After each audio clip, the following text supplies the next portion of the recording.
Aku punya kondisi yang aneh. Setiap pagi, aku bangun di tubuh orang yang berbeda. Aku bisa melihat ingatan mereka dan menjalani hidup mereka selama sehari penuh. Untuk mengingat semua itu, aku mengambil foto-foto dari kehidupan yang sebenarnya bukan milikku. Aku tidak tahu siapa diriku sebenarnya atau kenapa hal ini bisa terjadi. Hidupku terasa kosong setiap hari, sampai akhirnya semuanya berubah. Suatu hari, aku bangun di tubuh seorang pria dan bertemu pacarnya. Saat melihatnya untuk pertama kali, aku merasa ada sesuatu yang berbeda dalam diriku. Ketika dia mengajak bolos kelas, aku langsung mau. Dia bilang pacarnya biasanya tidak pernah melakukan hal seperti itu. Aku pelan-pelan menyingkirkan rambut yang menutupi wajahnya, dan dia jadi malu-malu. Kami bernyanyi keras di mobil sambil tertawa bebas, lalu pergi ke akuarium yang sudah lama ingin dia kunjungi. Dia bilang belum pernah melihat pacarnya bersikap sebaik ini. Setelah itu dia mulai cerita tentang keluarganya, dan aku mendengarkannya dengan serius sambil mencoba menenangkannya dengan tulus. Saat kami berpisah, dia menciumku.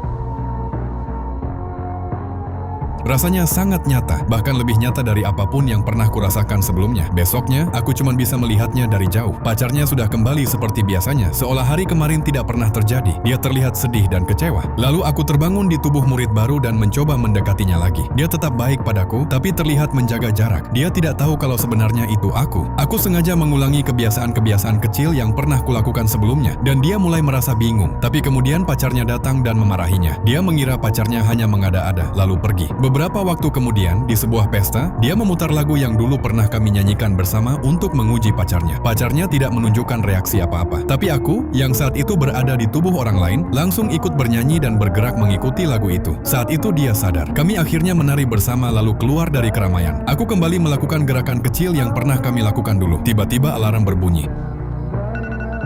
Itu tanda kalau waktuku sudah habis dan aku harus pergi. Dia menghentikanku, mengambil ponsel yang kupakai, lalu menyimpan nomor teleponnya di sana. Keesokan harinya, aku bangun dalam keadaan buta. Aku benar-benar hancur karena tidak bisa melihatnya lagi. Saat aku berpindah ke tubuh orang lain, aku mengirim pesan kepadanya dan akhirnya menceritakan semua yang sebenarnya terjadi. Aku mengajaknya bertemu di perpustakaan dan menjelaskan semuanya. Tapi dia mengira aku cuma bercanda dan tidak percaya. Bahkan ketika aku mengulang kata-kata yang pernah kami ucapkan sebelumnya dengan persis, dia tetap menganggap itu hanya prank. Beberapa waktu kemudian, dia bertanya pada pacarnya tentang hari itu dan sadar kalau pacarnya memang tidak mengingat apa-apa sama sekali. Dari situlah dia mulai percaya bahwa semua yang kukatakan itu nyata. Dia lalu mencoba mencariku lagi. Kali ini, aku sudah berada di tubuh orang lain. Dia bertanya banyak hal dan aku menjawab semuanya. Aku juga menunjukkan foto-foto yang selama ini kuambil sebagai bukti dari kehidupan-kehidupan yang pernah kujalani. Walaupun dia masih sedikit ragu, ada sesuatu dalam tatapannya yang berubah. Sejak saat itu, tidak peduli aku berada di tubuh siapapun, dia selalu bisa menemukanku di tengah keramaian. Jika kalian penasaran dengan kelanjutannya, silahkan tonton filmnya secara full. Film ini berjudul Everyday yang dirilis pada tahun 2018.